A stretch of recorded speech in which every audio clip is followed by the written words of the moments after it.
میرے نبی پاک صلی اللہ علیہ وسلم نے فرمایا مومن نرم دل ہوتا ہے، رقیق القلب ہوتا ہے۔ گویا مومن دھوکہ کھا تو سکتا ہے پر دھوکہ دے سکتا مومن کی یہ شان ہی نہیں کہ وہ دھوکہ دے۔ اس کا ایمان یہ گوارا ہی نہیں کر سکتا، اس کی روحانیت میں اتنی طاقت ہی نہیں کہ وہ دھوکہ دے۔ کیوں؟ اس لیے کہ نبی پاک صلی اللہ علیہ وسلم نے فرمایا جو دھوکہ دے وہ ہم میں سے ہے ہی نہیں۔ من غشا، جس نے دھوکہ دیا، فلیس منا، وہ ہم میں سے، بولیے ہم میں سے۔ اور یہاں تبصرہ تو ہوتا ہے کہ وزیر اعظم دھوکے باز، صدر دھوکے باز، فلانا دھوکے باز۔ تو جس ریڑھی والے نے سامنے عام صحیح لگائے ہوئے ہیں موٹے موٹے، اور اندر اس نے سارا کچھ رکھا ہوا ہے، تو وہ دھوکے باز نہیں؟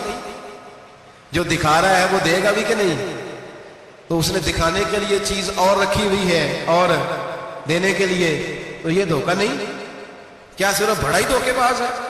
جس دکاندار نے بڑی ملمہ سازی کی ہے، لمبی چوڑی لائٹیں لگائی ہیں، بڑا اس نے سجا کے سوار کے تیار کر کے ہر شے رکھی ہے، اور جھوٹ کی نگری میں وہ لوگوں کے ساتھ لوٹ رہا ہے ان کی آنکھوں کو چندھا کے، وہ دھوکے باز نہیں؟ بالکل جائز کمائی کر رہا ہے۔ نبی پاک صلی اللہ علیہ وسلم نے فرمایا چیز جب تم بیچو تو اس کی زیادہ تعریف نہ کرو، جب چیز بیچو تو جو اس کے اندر نقص پایا جائے وہ گاہک کو بتاؤ۔ اگر تم وہ نہ، یہ ابن ماجہ کی حدیث ہے، فرمایا اگر تم نے چیز کا عیب گاہک کو نہ بتایا تو اللہ تم سے ہمیشہ ناراض رہے گا اور فرشتے تم پر لعنتیں برساتے رہیں گے۔ حضرت واصلہ بن اسکر رضی اللہ تعالیٰ عنہ حضور کے صحابی ہیں۔ اللہ اکبر۔ اچھا پھر عجیب تماشا ہے، لوگوں کا چیز خریدنے جاتے ہیں تو نقص نکالتے ہیں، اور جب بیچنے جاتے ہیں یہ ناراض نہ ہوئیے گا، یہ نیچے سے لے کے اوپر تک، چھوٹے سے لے کر بڑے تک، جو بھینس بیچنے جاتا ہے وہ بھی 4 دن اس کا دودھ نہیں دھوتا، کہتا ہے منڈی والا ہی چوئے گا، جس دن دودھ دھوئے گا اس دن نکلے گا 25 کلو، اور جب گھر جائے گا تو یہ تو میرا خیال دھوکہ نہیں۔ اس کو پوچھتے ہیں کیا بنا، کہتا اللہ نے سونی روزی دی ہے، تو کر کے کیا آیا تھا؟ دھوکہ، فریب، فراڈ، دھوکے بازی۔ لوگ بڑوں کے بارے میں تو زبانیں کھل جاتی ہیں، بڑی باتیں ہوتی ہیں، تو اپنی صفائی کون دے گا؟ اپنے اوپر کون؟ میں کسی کی حمایت نہیں کر رہا، یہ بھی جلدی درجہ آ جاتا ہے فٹافٹ، 1 منٹ میں لوگ کہہ دیتے ہیں کہ محبت تو سیاست کا چلن چھوڑ دیا، ہم اگر عشق نہ کرتے تو حکومت کرتے، وہ معاملہ الگ ہے۔ لیکن مسئلہ یہ ہے میرے بھائی کہ دھوکے بازی ہر ایک کے لیے اسی طرح حرام ہے، ہر ایک کے لیے، جس طرح کے اس کا حکم موجود ہے۔ حضرت واصلہ بن اسکر رضی اللہ تعالیٰ عنہ صحابی تھے، ان کے پاس ایک شخص گیا، اس نے جا کے نا تو ان کے گھر سے اونٹنی خریدی۔ امام بہقی نے لکھا ہے جب خرید کے لائے تو رستے میں ان کے بیٹے نے بیچی یا گھر کے کسی اور فرد نے جب خرید کے لائے تو جناب واصلہ بن اسکر رضی اللہ تعالیٰ عنہ کی ملاقات ہوئی، تو آپ پوچھنے لگے بھائی یہ تو اونٹنی میری ہے، میرے گھر سے خرید کے لائے ہو؟ کہا ہاں۔ فرمانے لگے تم نے کیا کرنا ہے اونٹنی کا؟ بک گئی، ٹھیک ہو گیا، ہوش میں عقل میں خرید کے لایا، بات ختم ہو گئی۔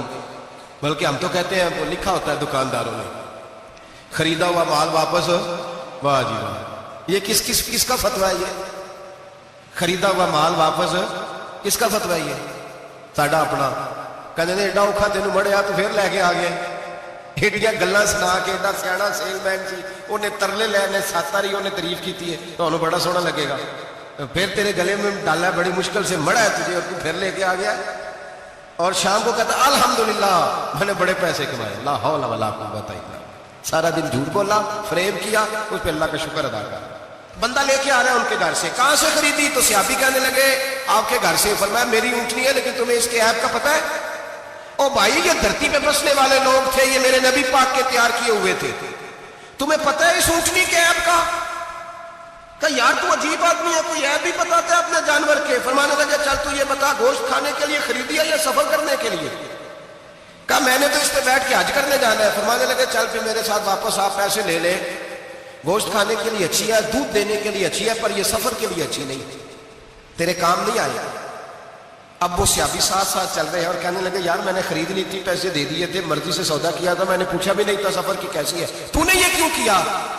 تو حضرت واصلہ رونے لگے، فرمانے لگے کیا کروں میں رسول اللہ کا غلام ہوں، کیا کروں نبی پاک کا غلام، رونے لگے۔ فرمانے لگے میرے مصطفیٰ کریم علیہ السلام نے فرمایا فرشتے لعنت کریں گے اگر تو ایبی چیز بیچ ڈالے گا. کیا کروں؟ نوکر اس گھر کا ہوں جس گھر کی نوکری مجھے دھوکے کی اجازت ہے. میں اس گھر کا نوکر ہوں, مجھے اجازت نہیں دیتے. مجھے اجازت, ہم کہتے ہیں جی میرا مالک کہتا ہے, تو اپنے مالک کی چھوڑ, تو کونین کے مالک کی مان, تو اپنے مالک کی چھوڑ, تو عرش کے مالک کی مان, تو چھوڑ دنیا دار مالک کی, اس مالک کی مان جس نے تجھے پیدا کیا ہے, تجھے رزق دیتا ہے. دنیا کے مالک کی بات کر رہا ہے. میرے نبی پاک صلی اللہ تعالی علیہ وسلم باہر نکلے, رات کو مدینے میں ٹھنڈی ہوائیں چلی ہیں, رم جھم برکھا برسی ہے, مدینہ سارا ٹھنڈا کر گئی ہے, پہلے ہی بڑا ٹھنڈا ہے, اور خدا کے کرم سے مدینے میں اور ٹھنڈک ہوئی. حضور سویرے نکلے, بازار میں گئے, غلے کا ڈھیر پڑا ہے, نبی پاک کی نظر پڑی, حضور پہنچے تو غلے کا ڈھیر ہے, سارا خشک ہے. محبوب نے فرمایا رات کو بارش ہوئی ہے, تیرے غلے میں پڑی نہیں, تیری گندم خشک رہ گئی, رات اتنی بارش ہوئی. نبی پاک پردہ پوش ہے کہ نہیں؟ بولے سارے. میرے اعلیٰ حضرت فرماتے ہیں قیامت میں ہمارے عیب چھپیں گے تب جب مصطفیٰ اپنی چادر میں چھپائیں گے. وسعتیں دی ہیں خدا نے دامن محبوب کو, عیب کھلتے جائیں گے اور وہ چھپاتے جائیں گے. حضور پردہ پوش ہے نا, لیکن دھوکے باز کی نبی پاک پردہ پوشی نہیں کرتے, جو دھوکہ دے. اگرچہ اس صحابی کے بارے میں محدثین نے یہ لکھا ہے کہ وہ دھوکہ نہیں دینا چاہ رہے تھے, ان کو ابھی اس مسئلے کا پتہ ہی نہیں تھا. جب پتہ چلا تو پھر دوبارہ انہوں نے یہ کام نہ کیا. اللہ کے حبیب صلی اللہ علیہ وسلم پہنچے, فرمایا تیرے گلے پہ, تیری گندم میں بارش ہی نہیں ہوئی. حضور نے اپنی آستین کو چڑھایا, بازو اوپر کیا, اور حضور نے گلے کے اندر ہاتھ ڈالا. اندر سے جا کے حضور گیلی گندم اٹھا کے باہر لائے, اور نبی پاک صلی اللہ علیہ وسلم نے فرمایا یہ کیا ہے؟ جب ان کی گردن جھکی تو میرے مصطفیٰ نے فرمایا سنو, من غشا فلیس منا, جو دھوکہ دے میں اسے اپنی امت میں شامل نہیں کرتا. تو ہم میں سے نہیں ہے جو دھوکے دے, فریب کرے, مکر کرے, دجل کرے, فراڈ کرے, بے ایمانی کرے, تھوڑے سے نفع کے لیے, تھوڑے سے. اب تو لوگ ہنستے ہیں, دھوکے پہ مسکرایا جاتا ہے. گوالے سے پوچھا, دودھ بیچنے والے سے, اور یہ صرف دودھ بیچنے والے کی بات نہیں, سب کا ہی رنگ نرالا ہے, سب کا ہی انداز نرالا ہے, سب ہی تعریفیں کر رہے ہیں اپنے مال کی. سارے تو وہ گزر گئے لوگ, امام اعظم ابو حنیفہ رحمۃ اللہ علیہ, ذرا بادل ہوتے تھے تو کپڑے کی دکان تھی, بند کر دیتے تھے دکان, فرماتے تھے گاہک کو صحیح نظر نہیں آئے گا تو کہیں ایسی چیز نہ خرید کے لے جائے جس کی اسے پوری خبر نہ ہو. وہ گزر گیا زمانہ. اب تو اللہ معاف کرے, حالات اس قدر بگڑ گئے. دودھ بیچنے والے سے کہا جاتا ہے صاحب پانی بڑا ہے دودھ میں, کہتا ہے آج کل بھینسیں پانی زیادہ پیتی ہیں, گرمی بڑی سخت ہے, مذاق اڑاتا ہے. ایک چوری, اوپر سے اس کا اظہار اعلانیہ. میں نے ایسے لوگ بھی اپنے کانوں سے سنے ہیں جو گوالے سے کہہ رہے ہیں, دودھ بیچنے والے سے, صاحب اور یار پانی ڈالنا ہوتا ہے تو صاف تو ڈال لیا کر, تو گندی ندی کا پانی ڈال کے لے آتا ہے. کہتا ہے ٹھیک ہے جناب, آج کے بعد شرم نہیں آتی یہ باتیں کرتے؟